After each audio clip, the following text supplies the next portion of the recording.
and as required, perform our duty as citizens, patriots, conservatives, and even liberals. I'm registered as a libertarian, yet at heart I am a constitutionalist.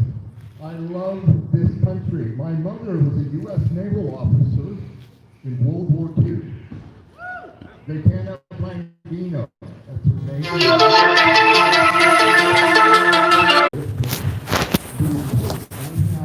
Today, leading up to the message, what we do, what we live, is our legacy. And that legacy we will leave to our children, the generation and the generation after that. Debt today for $168,000 in debt. They're spending like drunken sailors. We need to, personally, President Donald Trump is my president.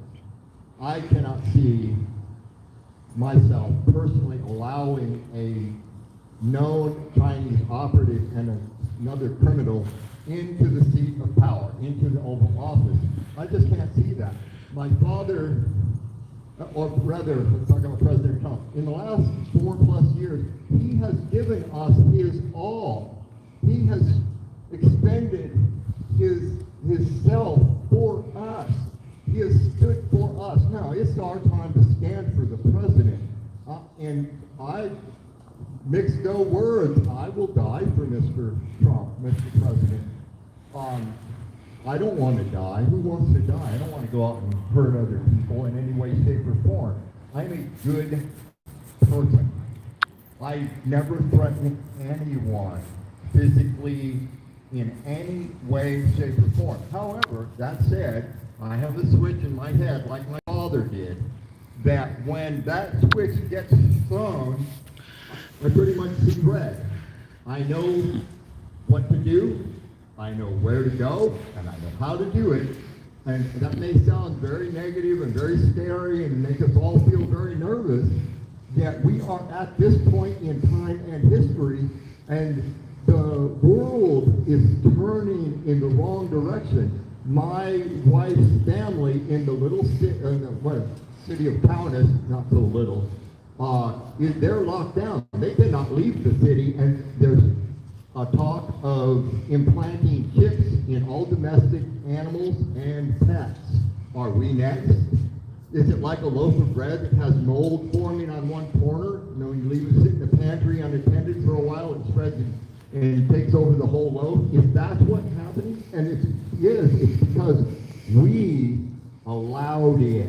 I was in Salem on the 5th and the 6th. I was there on the 5th by myself, standing alone with my flag on a 15-foot pole and a Trump sign.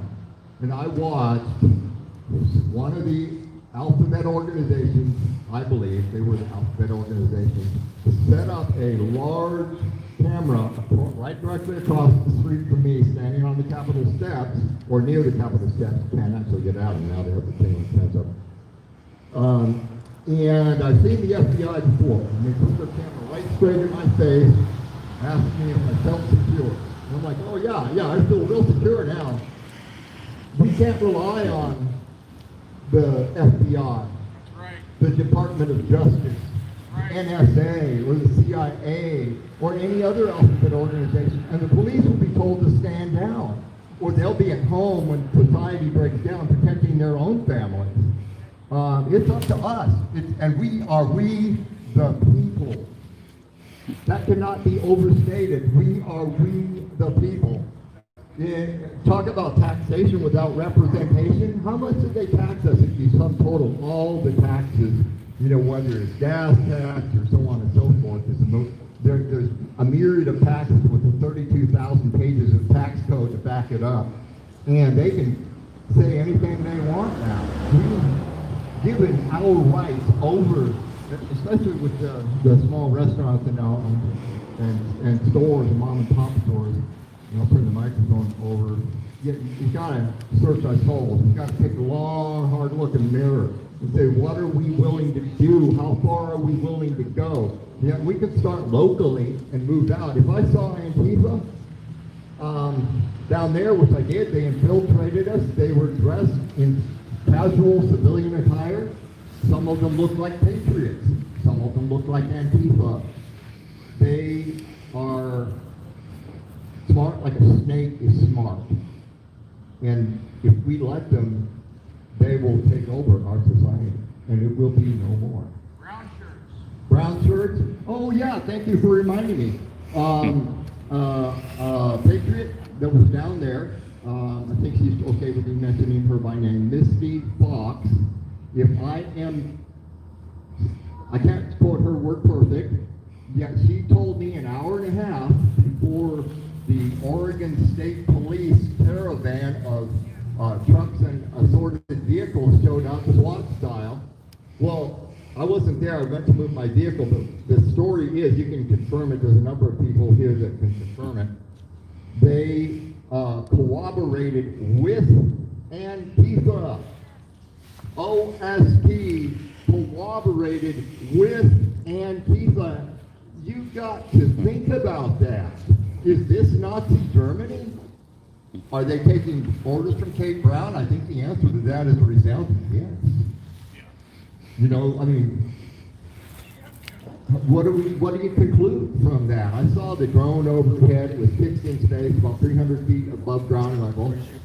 And that could have been OSP, could have been Antifa, could have been some other organization. The helicopter above at about 1,000 feet flew alternating patterns all day long, and there were no trucks.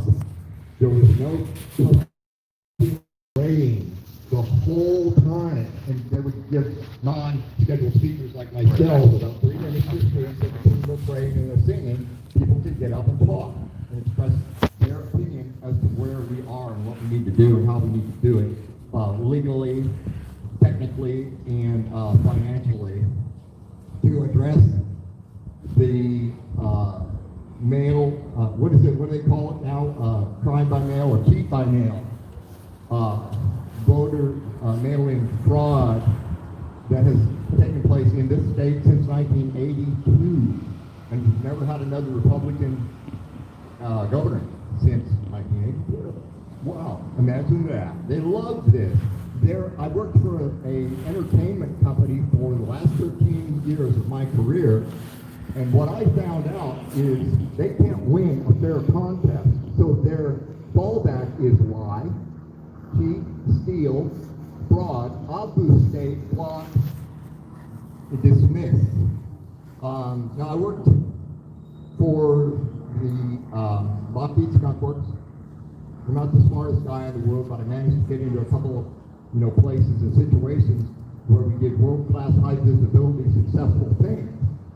And drawing on that knowledge, skill, and experience, I bring that forward in my life. When I work, and I do things that people say can't be done. As a team, member of the team, we used to do things that other organizations were saying, well, you can't do that. Well, we flew non-stop, non-refuel with the Stale Composites Incorporated, headed up by Berger Tam, the famous aeronautical engineer. We flew non-stop, non-refueled around the entire circumference of the planet. We took off and landed back in the place where we took off from. And we were told we couldn't do that. Well, I tell you what, as movers and shakers, as doers and makers, what we set our heart and mind to, we, the people, can do. God bless America.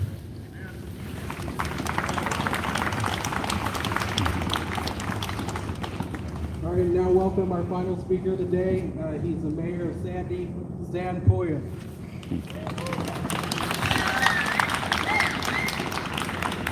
Well, hello, good afternoon. Thank you for having me. He's right. My name's Stan Poyen. I'm the mayor of Sandy. And did we luck out today or what? Holy smokes. Holy smokes. Well, what a week. It's been a week. It's been pretty astonishing. It seems that the media and others have woken up and decided that mass riots and looting and violence is unacceptable.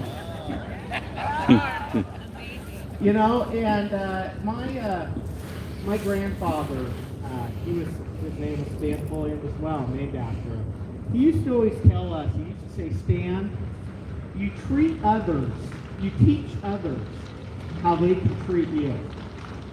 And as I talk to people, people are ready to start teaching others how they can treat them.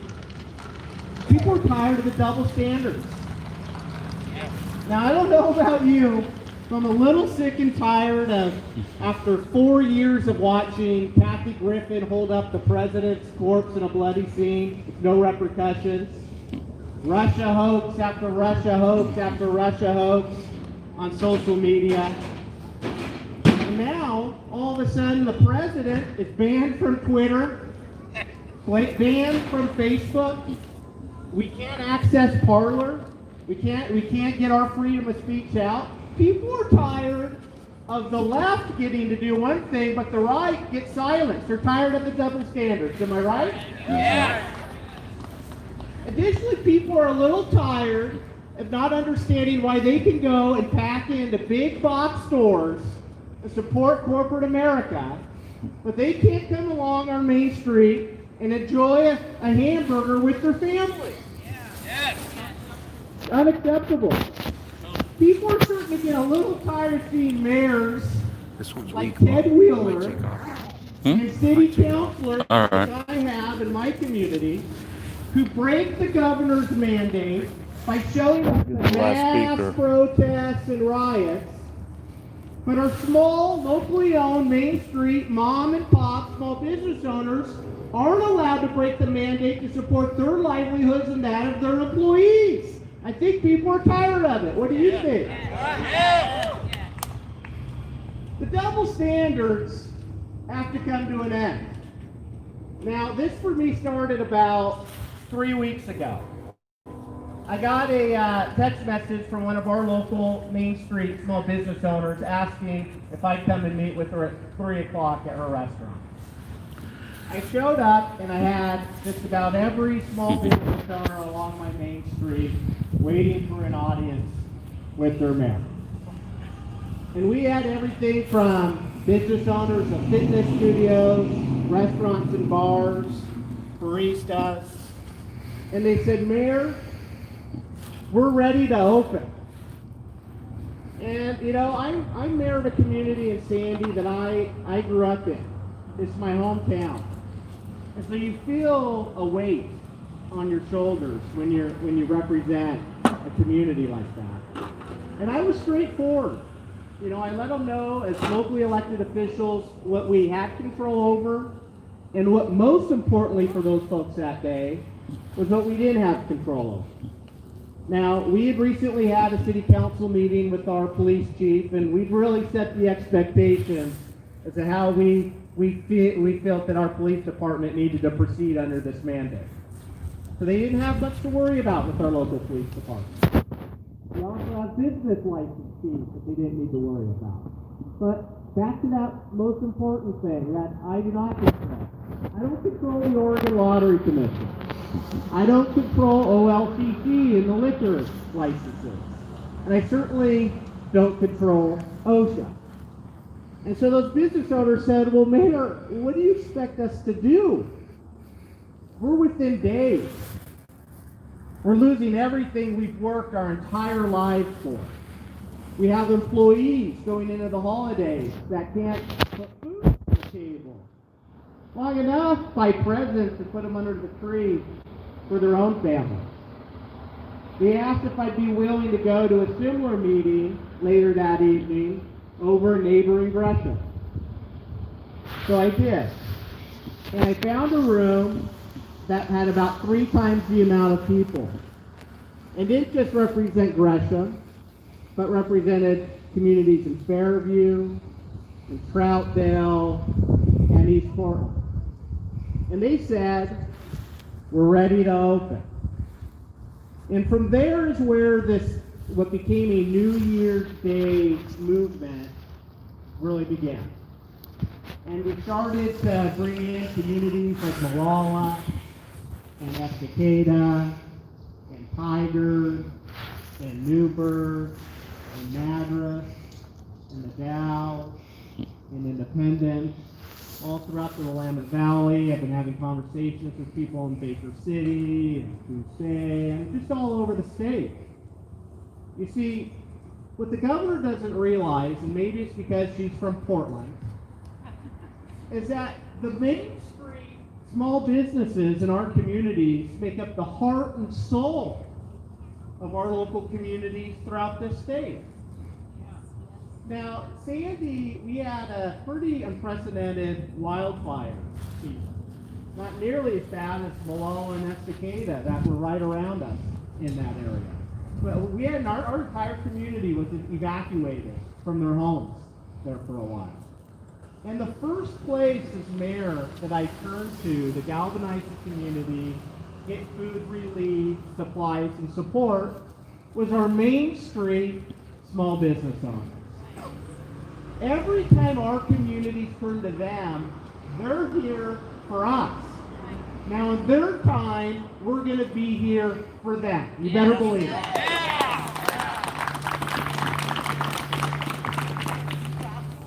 So New Year's Day, that movement really began as let's get 2020 behind us. Let's, all the jokes about 2020 being the year from hell. Let's start the year anew. Let's target towards a date that businesses can open en masse and provide each other with some cover. Now, we had New Year's Day, okay, and several businesses, lots of businesses in the Portland metro area opened. And in the days preceding, lots have opened. And my waistline certainly reflects that fact as we were going in and dining. And I've gotten to know Brian Mitchell from the Carver Hangar a little bit. And some of you may have seen him on the news recently, where, so the news cameras show up and people keep asking me, where do we go? Where's the list of where we should dine in? And the truth is we're never going to give you our damn list. We're never going to tell Governor Kate Brown and her agencies where to go and find our small business owners. We're not stupid, okay? That's not going to happen. But what happened is the media showed up outside of Brian's place and said, well, sir, it's obvious we're dining in today. We're going to go on the news. You can either join us or not. Well, he decided to join him and get his word out. And God bless this man. He stands there with the camera in his face, and he breaks. And he talks about how it's for his employees. And what he doesn't talk about is how him and his wife, just 2 years earlier, had been in a major motorcycle accident that had them bedridden in the hospital for months. And they own 3 restaurants. And these employees kept those restaurants alive and open. They came and visited him and his wife in the hospital. And now he's been forced to watch as he's had to put these same folks without a job, looking around for the government to be there for them. The one thing we asked them to do is to provide a certain amount of services when things go bad, and they can't even do that. No one's accessing their unemployment checks. And they finally said, like so many other business owners around this state, hell with it. Hell with it. We're going to open. And what people seem to not understand is it's like it's people just wanting to thumb their nose at the governor. And we certainly have our issues with the governor. We certainly do. But this is more desperate than that. These are people that are truly at the end of their rope. They've had almost a year now of arbitrary rules put in front of them. They've watched as corporate America has thrived while they lose their businesses. They've had capacity in their restaurants limited, so then they reinvested in their businesses for outdoor seating to increase capacity, just to then have another full shut down come out in front of them. Then to have a partial reopen, you know, that reinvestment, so that you could increase your capacity so you could just barely make it. Well, now you can only use that.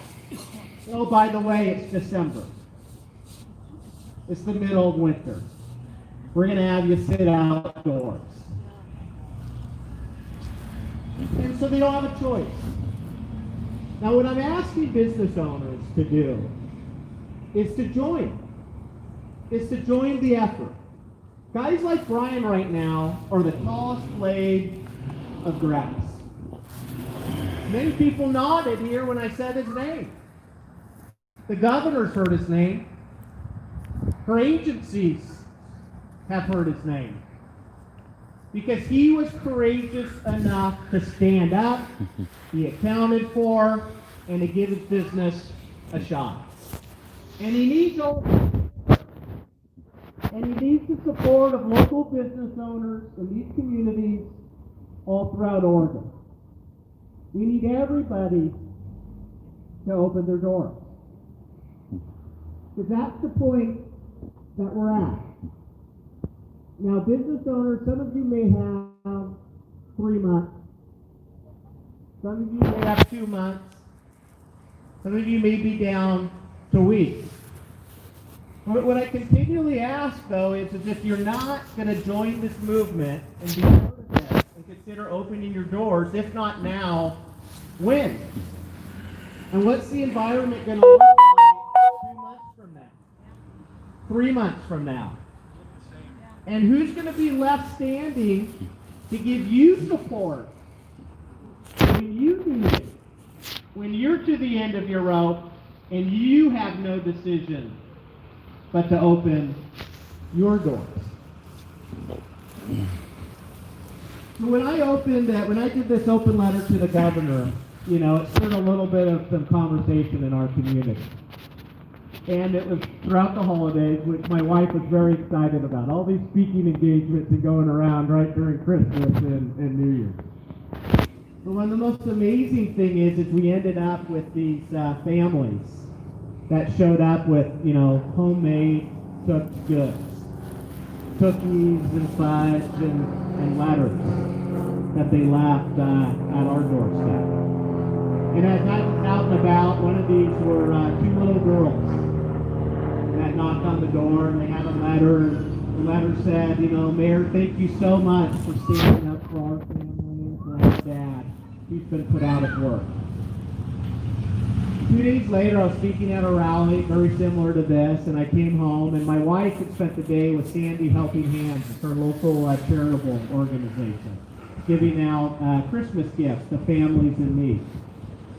She takes the bike down from the truck. She walks up to the door. She knocks on the door. And it's those same 2 little girls. And that's why we're here fighting, you guys. That's why I travel around the communities like this here today. There's a moment in time. We didn't ask for this moment. We didn't go looking for it. It came to us. And the consequences are steep. And after weeks like this week, it feels weird. Makes us nervous. Makes me nervous. I don't like where we're at either. But that's where we're at. We're here. And it's time. Our time. It's our time. It's time that we stand up and be counted for. And I do these crazy things. It's pretty weird. I talk about the Constitution, and I talk about the Declaration of Independence. And when those folks that signed the Declaration of Independence put their names on there, they are under threat of public hangings by the king. They were signing their death warrant. And they had decided that the stakes were too high. Now, I'm not saying we're at a moment as extreme as what those folks faced that day. But the consequences are very steep. And if it's not now that we stand up and be counted for, again, when? When is it going to be? So thank you everybody for gathering here today to kind of hear my piece. Thank you. Thank you. Yes, thank you.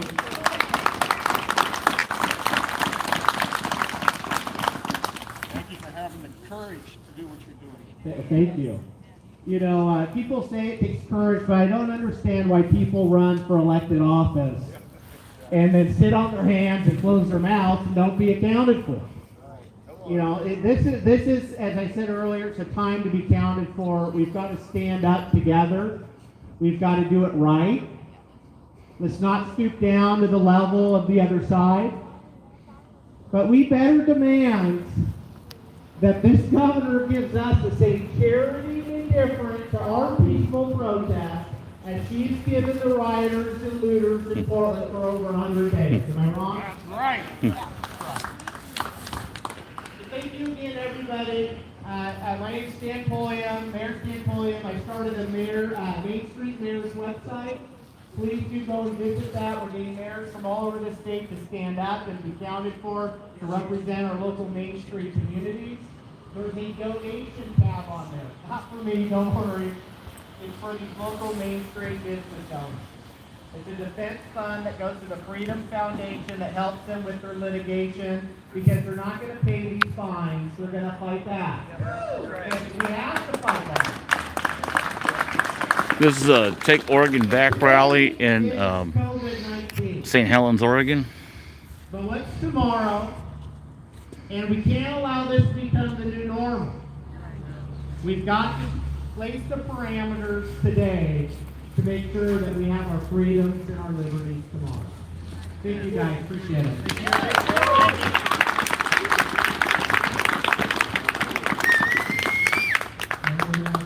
Final words today from Jeanette, so welcome.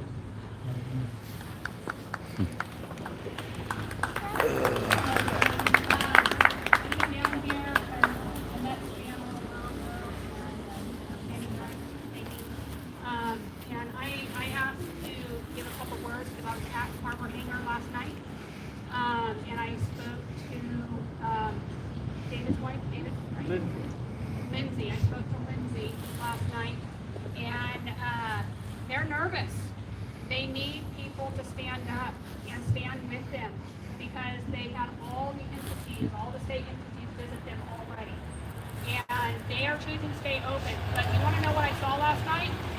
A bunch of people talking, laughing, enjoying themselves, still socially distanced because they still are following the next level up from extremes on the wrist. They're following that.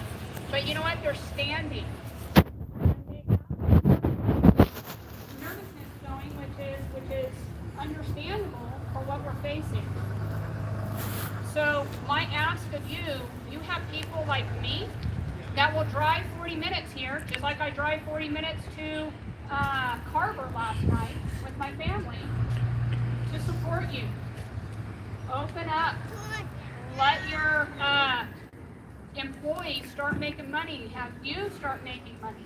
Because we will be there 5 minutes just to get into the door. When I left another hour later, the line was still out the door and people were still waiting in the cold. It's the same thing at all their restaurants. Yes. So please open up. Stand is right.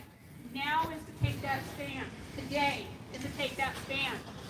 Do not have fear. Those that have fear will be closed down tomorrow.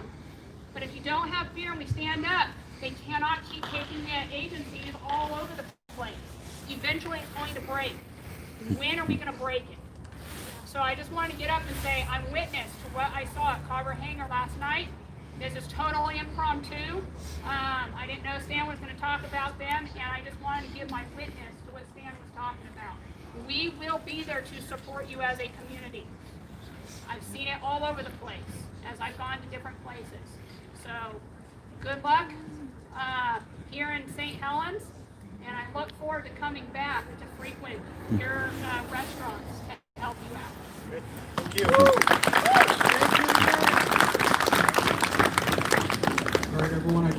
urge you to go to my website at wecolumbiaseed.com or wecolumbiaseed.weebly.com.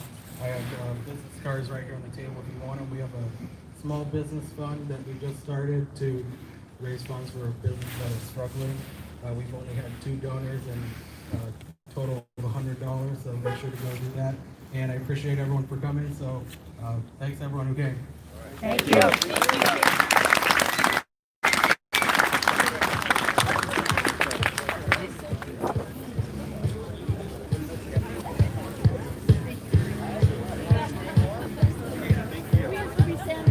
You did? Oh, we miss you.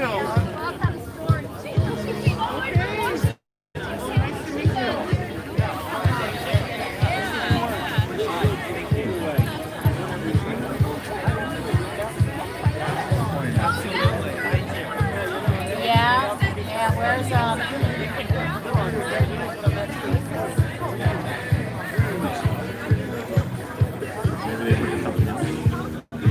was there something else going on? Well, no, they let them meet. Hi. Humor with a good message. Okay, thank you. You guys have a good day.